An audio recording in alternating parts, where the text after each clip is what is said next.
Assalamualaikum warahmatullahi wabarakatuh. Saya ASN yang baru saja diberhentikan lewat keputusan peninjauan kembali yang keluar di bulan Januari 2023 dan saya melihat di web itu di bulan Maret. Nah, saya melanjutkan kembali histori dari pemberhentian ASN saya yang sebelumnya itu SK Menteri diberikan oleh Kabak Kepegawaian oleh Bapak Yose Rizal Martin. Kemudian saya konsultasi dengan teman-teman dan rekan-rekan, alhamdulillah ada petunjuk. Nah, kemudian saya membaca aturan terkait dengan pemberhentian ASN karena jujur saya tidak paham terhadap aturan masalah pemberhentian ASN ini karena di pekerjaan saya tidak atau jarang mendapatkan pengetahuan tentang masalah pemberhentian ASN ini seperti itu. Nah, setelah membaca ada masa waktu untuk sanggah banding yang tertera di dalam aturan tersebut. Nah, akhirnya saya sambil kalut, sambil tidak tenang, sambil kaget juga saya diberhentikan. Saya langsung tracking masalah pekerjaan saya pada saat membantu dua PPK senior saya itu Bapak Nova Harisanto dan Bapak Utomo. Nah, setelah itu saya kembali ke mereka untuk menyelesaikan pekerjaan yang saya bantu karena jujur saya orang yang tidak mau meninggalkan pekerjaan bila tidak selesai. Akhirnya saya siapkan dokumen kontrak untuk dicetak komplit berikut dengan kebutuhan-kebutuhan pada saat pemeriksaan di lapangan dan lain-lain, penggandaan kemudian dijilid dan diserahkan kepada PPK. Itu sampai di akhir Oktober kalau nggak salah seperti itu. Nah, setelah itu saya baru mulai memproses sanggah banding saya didampingin oleh lembaga bantuan hukum seperti pengacara atau lawyer kemarin. Kita mencari cara menyusun dan berkonsultasi kepada pihak BAPEK, Badan Pertimbangan Kepegawaian. Alhamdulillah kita diterima meskipun pada saat itu zaman di Indonesia ini tuh masih COVID. Nah, zaman COVID, pekerjaan nggak ada, penghasilan tidak ada. Cuman saya pada saat membantu dua PPK ini, kita masuk di suatu kantor yang bukan di kantor utama, tapi ada kantor satuan kerja itu yang terpisah. Itu bentuknya rumah di daerah Cawang. Pada saat itu kantornya BPTJ itu ada di daerah Cawang, masih berada di gedung Suku Dinas Jakarta Selatan, Suku Dinas Perhubungan. Nah, saya membantu, kemudian izin, kemudian kita melakukan penyusunan masalah histori, dan ada juga di aturan tersebut pegawai yang diberhentikan itu diperbolehkan untuk mengajukan surat permohonan diperbolehkan bekerja selama proses banding. Nah, surat itu saya buat karena selama proses banding ini saya butuh pekerjaan dan saya butuh waktu dan izin untuk menyelesaikan pekerjaan saya di dua PPK tersebut. Itu paralel lah dengan cerita yang membantu PPK tersebut. Nah, alhamdulillah setelah kita kirim surat itu diterima oleh staf di gedung Menteri Perhubungan. Tidak lama setelah itu surat itu dibalas dengan SK Menteri Perhubungan yang ditandatangani oleh Bapak Budi Karya Sumadi juga, yang menyatakan bahwa permohonan saya ditolak untuk masuk kembali bekerja. Nah, bukti-bukti surat penerimaan dan lain-lain segala macam detailnya saya akan siapkan di akhir video setelah part-part ini selesai semua, biar rekan-rekan yang diberhentikan atau yang bermasalah di kantor, harapan saya sih jangan ada yang bermasalah lagi, kemudian tahu tahapannya pada saat mempertahankan haknya. Dan saya juga di sini tidak melawan, dan saya mempertahankan hak saya yang diberhentikan secara sepihak menurut saya. Jadi tanpa ada kejelasan alasan, surat sakit saya ditolak. Jadi ada hal yang saya tidak terima. Nah, setelah ini berproses, berkas kita masuk ke Bapek, kita tetap konsultasi kepada pegawai yang ada di tempat atau di Bapek ada tempat konsultasi yang disediakan terkait dengan kepegawaian seperti itu. Setelah konsultasi dan di beberapa waktu setelah kita memasukkan dokumen, kita konsultasi lagi. Sebenarnya karena kondisi COVID, kita konsultasi sulit. Akhirnya Bapak, saya lupa namanya, beliau menerima kita dan menyatakan ya sudah nggak apa-apa, lewat telepon pun tidak apa-apa. Akhirnya saya telepon dan beliau menyatakan bahwa sudah berproses, sudah dipanggil saksi, sudah diminta keterangan dari BPTJ dan Biro Kepegawaian Kementerian Perhubungan. Informasi sebelum hasil keputusan Bapek itu saya sudah diberikan seperti clue lah, sepertinya dengan alasan yang saya lihat kemarin, kata beliau, saudara tidak bisa mempertahankan ASN saudara karena hal-hal yang akan kita masukkan kepada surat keputusan yang ada di Bapek. Nah, setelah itu penyampaian surat di Bapek itu saya menunggu.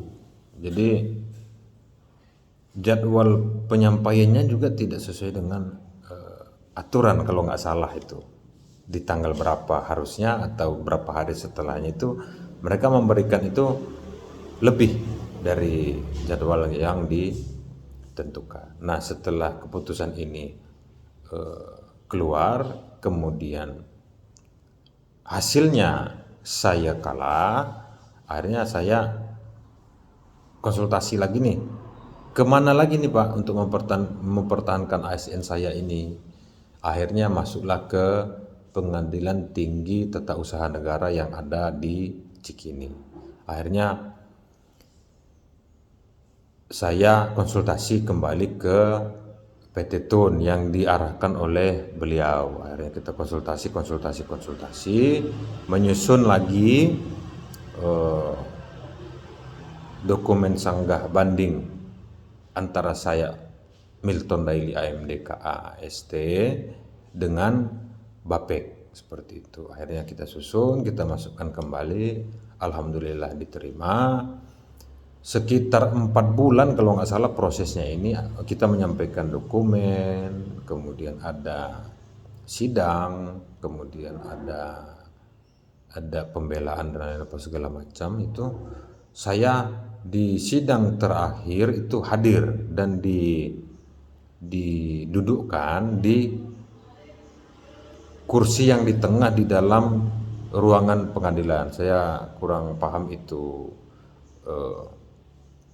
namanya apa, yang pasti itulah pengalaman pertama saya di sidang di dalam suatu pengadilan tata usaha negara.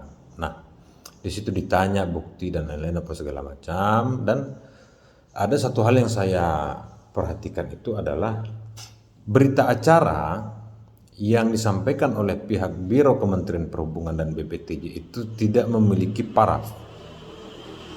Yang dulu saya ingat itu saya paraf dan tanda tangan. Pada saat di BAP itu masih ada beberapa pejabat yang belum tanda tangan. Dan pada saat di sidang itu berita acara tersebut tidak ditandatangan. Akhirnya singkat cerita dari beberapa data-data itu, singkat cerita hakim yang mulia, hakim tersebut meminta bukti yang dokumen asli dari berita acara tersebut, yang kebetulan dulu berita acaranya pernah saya minta tidak diberikan oleh pihak Biro Kepegawaian Kementerian Perhubungan. Nah, di sidang berikutnya itu mereka membawa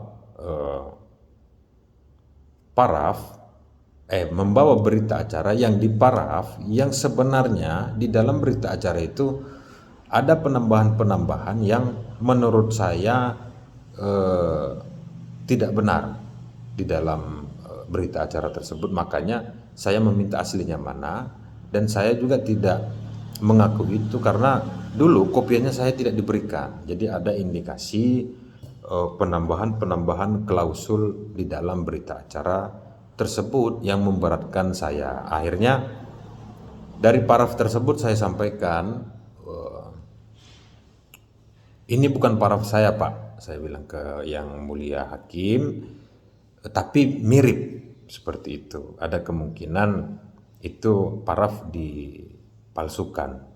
Itu untuk indikasi pada saat berita acara. Akhirnya selesai. Kemudian di sidang berikutnya saya dipanggil lagi dan membaca putusan. Nah, di tun itu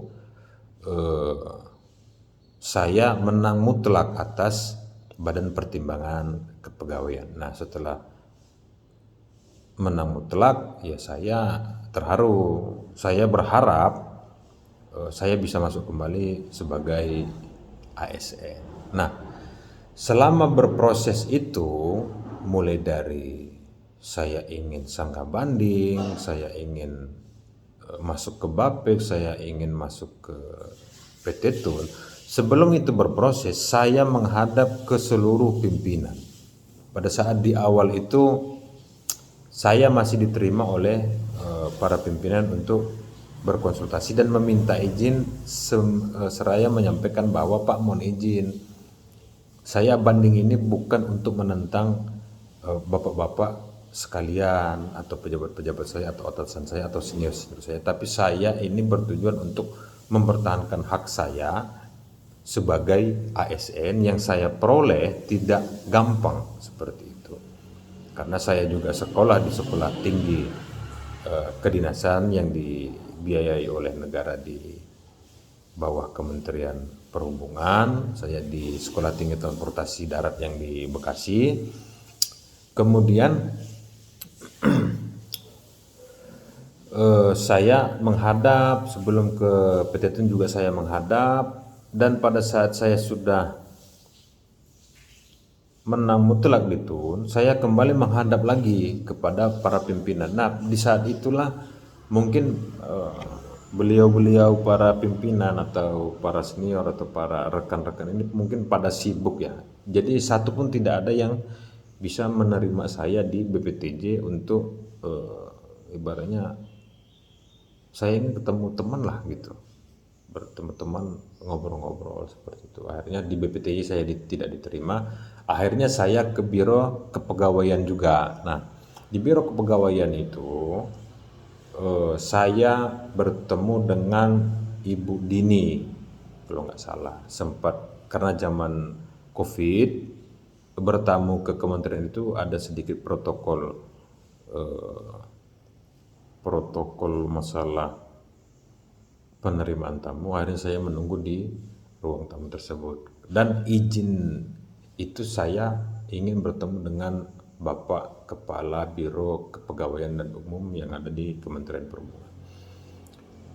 Ternyata beliau tidak bisa, belum ada waktu, sehingga saya belum bisa menghadap ke beliau. Akhirnya saya ngobrol-ngobrol lah dengan Ibu Dini. Jadi ngobrol dengan Ibu Dini, saya mengatakan bahwa saya mohon izin Bu, saya bukan nentang, kalau bisa dibantulah Bu biar saya tetap menjadi ASN. Nah, ada pertanyaan dari Ibu Dini yang sangat-sangat saya ingat seperti itu. Jadi ada pertanyaan ke saya, kenapa sih Mas harus mempertahankan PNS Mas? Itu masih saya ingat sampai sekarang. Nah, dalam hati saya sih itu pertanyaannya nggak perlu dijawab karena beliau sendiri pun masih PNS dan saya harus mempertahankan hak saya. Saya sampaikan ke beliau, Bu, saya sekolah di bidang perhubungan. Saya diterima PNS di bidang perhubungan tanpa sogok, tanpa apapun. Saya tes murni masuk.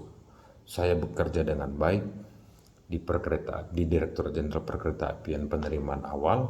Setelah pindah ke BPTJ, kenapa saya ada masalah padahal dari 2008 sampai 2016 pertengahan saya tidak ada masalah-masalah hal yang seperti ini. Apalagi masalah absensi. Kalau dipikir-pikir, absensi siapa sih yang betul-betul baik sebagai ASN?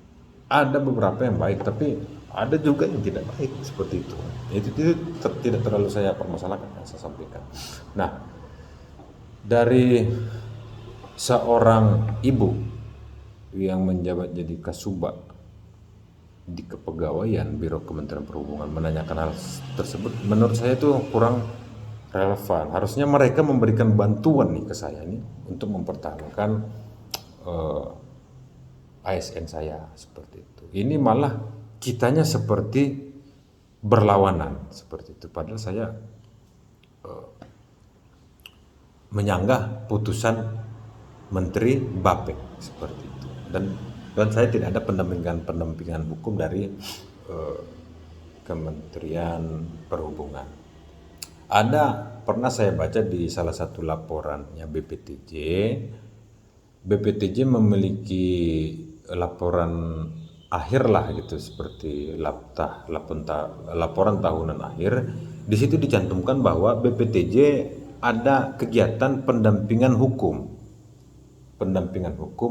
di kasus saya, tapi yang didampingi itu adalah saksi dari BPTJ, dan pendampingan hukum buat saya sebagai pegawai BPTJ itu tidak ada. Itu baru saya temukan minggu kemarin. Waktu saya juga kaget, ya nama saya masuk ke Laptah, ya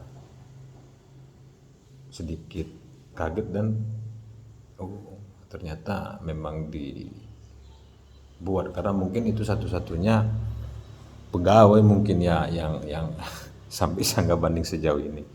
Nah, singkat cerita, setelah saya menang di TUN, saya menghadap tidak ada yang menerima, kemudian diterima Ibu Dini. Akhirnya di akhir jadwal saya mengira ini saya sudah bisa kembali bekerja ini. Saya sudah memberitahu kepada orang tua, keluarga dan lain semuanya senang. Kemudian di akhir injury time lah di jadwal itu ada pemberitahuan bahwa dari Bapek menyampaikan perlawanan lewat kasasi. Nah, dari kasasi tersebut kembali ada keputusan ditolaknya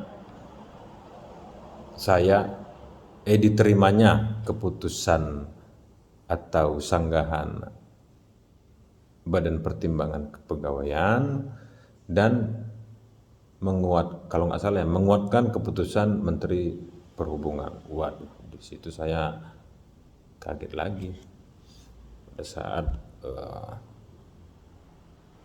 ada lembaga bantuan hukum atau dikawal dengan pengacara atau lawyer itu bukan tidak ada biaya, bukan tidak ada berproses, gaji diputus, apa segala macam diputus, tunjangan diputus, tidak ada perhatian dari kantor, dan mereka mengatakan kalau saya salah dan saya tidak terima dengan kesalahan itu. Ya, pada saat itu saya putus asa karena saya sudah tidak ada tabungan. Isi tabungan tuh habis semuanya lah, yang tabungan yang nggak seberapa lah gitu. Karena dalam bekerja ini insya Allah saya jujur, tidak korupsi, kok malah diberhentikan. Nah, pada saat kasasi itu muncul, ada keputusan, masih ada waktu untuk peninjauan kembali. Nah, di peninjauan kembali tersebut, saya menyusun sendiri memori peninjauan kembali saya dengan seadanya, seperti itu. Karena didampingin oleh bantuan hukum itu memiliki biaya yang ya lumayan lah, seperti itu. Bahkan pendampingan yang kemarin pun masih ada yang belum saya bayarkan. Untung abang-abang itu, bapak-bapak itu baik dan belum sampai sekarang belum juga menagih, seperti itu. Nah, pada saat di kasasi itu muncul, saya ditelepon oleh pengacara yang dampingin saya atau salah satu asistennya, yang mengatakan bahwa, "Bang, lawan abang nih berat," katanya. "Kalau skala itu bukan skala gajah lagi, itu skalanya dinosaurus." Beliau mengatakan. Saya langsung down. Memang pada saat itu saya melawan dua menteri, yaitu menteri masalah kepegawaian, Pak RB kalau nggak salah ya, dan menteri perhubungan berikut dengan strukturnya seperti itu.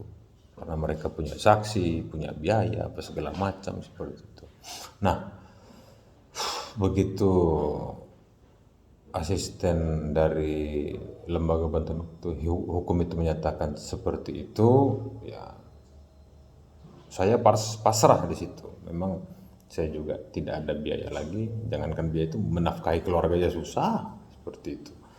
Nah, kalau dibilang sih ya lumayan sadis lah gitu. Nah, begitu saya susun ini PK seadanya, saya konsultasi lagi, bertanya kepada Mahkamah Agung. Saya main ke kantor Mahkamah Agung, saya konsultasi dan diberitahukan bahwa konsultasi menanyakan segala sesuatunya kembali kepada tun yang ada di Pengadilan Tinggi Tata Usaha Negara, yang kantornya itu di Cikini, dekat stasiun Cikini, seperti itu. Akhirnya saya masuk. Alhamdulillah saya diterima oleh ibu yang baik hati di sana. Disampaikan begini, harus pakai CD, di burning jangan sampai lewat segini. Kemudian saya buatkan tanggal. Kemudian saya serahkan, saya cetak dan diterima. Dan pada saat itu beliau menyatakan bahwa ada penggantian tanggal di cover yang diparaf dan di yang ada di semua lembaran yang ada di memori peninjauan kembali saya. Karena saya memang tidak tahu apa-apa, saya ikutlah itu. Saya ikut.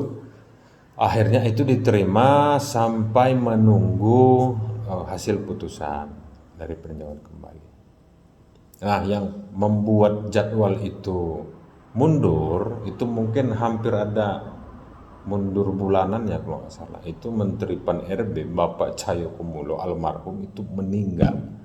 Nah, meninggal saya makin kalut lagi, ini kapan ini selesai, ini kan seperti itu. Nah, akhirnya saya menunggu, kemudian digantikan oleh Bapak Menteri Muhammad Aswar Anas kalau nggak salah. Saya hafal karena saya dulu mencari, dan ya karena sering saya baca-baca menyusun juga, saya hafal. Nah, sambil menunggu itu ada surat yang sampai ke rumah lah, pemberitahuan bahwa menunggu ada surat kuasa dari pemberi kuasa yang baru dari Menteri Pan RB Muhammad Aswar Anas, seperti itu. Nah, sembari berproses seperti itu, saya mencoba bertemu atau ternyata tidak ada hasil, susah juga bertemu. Jadi mulai saya dibantulah untuk mempertahankan ASN saya. Nah, singkat cerita, setelah itu keluar dari beberapa waktu, saya sudah pasrah karena keputusan ini tidak keluar. Nah, begitu saya ada hal yang ingin saya cari di internet, searching seperti itu, saya searching nama saya. Kebetulan putusan MA ini sudah keluar di bulan Januari 2023 dan saya itu melihatnya di bulan Maret 2023. Ya saya bingung, kok nggak disampaikan, tapi nggak apa-apa lah. Nah, dari situ saya pasrah lah, sudah pasrah. Dan apa lagi nih yang diperbuat seperti itu. Nah, akhirnya saya berpikir, ya saya mencoba untuk mempertahankan terus ASN saya, karena ini adalah hak saya, dan saya meminta dan memohon bantuan dari Bapak Presiden Republik Indonesia, Bapak Joko Widodo, agar memperhatikan proses pemberhentian saya ini, Pak. Karena alasan-alasan yang diberikan ke mereka itu, masalah surat sakit saya yang ditolak itu, saya benar-benar sakit. Nanti ini mungkin histori sudah selesai, nanti bukti-bukti atau surat sakit yang mereka katakan itu tidak bisa diterima, nanti saya akan perjelas lewat Rumah Sakit Eka Hospital yang ada di BSD seperti itu. Nah, saya mohon Pak Presiden bantuannya, karena saya sudah sampai di tingkat paling tinggi di urusan tata usaha negara, masalah pemberhentian kepegawaian. Kepada rekan-rekan, makasih komentar positifnya semua, memberikan semangat. Kemudian kepada kawan-kawan yang sempat telepon, kemudian ada juga beberapa yang mengatakan ikhlaskan saja. Jujur saya belum bisa melepas ASN saya, karena ASN ini adalah pekerjaan saya dari dulu, dan saya dicetak untuk itu di Sekolah Tinggi Transportasi Darat. Kebetulan saya mengambil jurusan perkeretaapian, itu saya angkatan pertama. Kepada kawan-kawan, kalian kemana? Yang katanya Korsa, yang katanya teman, kemana kalian? Kemudian kepada Bapak Presiden saya sangat mengharapkan, Pak, karena banyak pegawai-pegawai Bapak yang baik, yang bekerja dengan tulus, diberhentikan. Mungkin untuk histori sampai saat ini cukup. Di video berikutnya saya akan menyampaikan bukti-bukti dan tahapan detail. Sekali lagi Pak Presiden, mohonlah Pak, apabila Bapak berkeputusan dan menyatakan saya tidak layak untuk ASN, saya meminta saya diarahkan kemana, seperti itu. Jadi untuk video kali ini historinya saya cukupkan. Mudah-mudahan Allah memberkahi cara saya ini dan didengarkan oleh pejabat-pejabat tinggi negara, karena merekalah yang bisa mengambil keputusan di sini. Dan apapun hasilnya, saya akan coba menerima, karena kalau sudah Bapak Presiden yang memberikan, sudah tidak ada jalan yang lebih tinggi lagi. Seperti itu. Jadi saya terima kasih atas dukungannya, terima kasih atas semuanya. Terima kasih kepada keluarga saya yang sudah bersabar. Terima kasih kepada beberapa, satu apa dua rekan-rekan yang menelpon, dan beberapa kawan yang di TikTok, di Instagram, dan di channel YouTube saya yang sudah mendukung. Terima kasih banyak. Setelah ini saya akan menyampaikan detail berikut dengan bukti-bukti dan berkas dan kebenaran saya bahwa dulu saya pernah sakit di Eka Hospital, yang surat itulah yang ditolak oleh Badan Pertimbangan Kepegawaian berikut dengan Mahkamah Agung.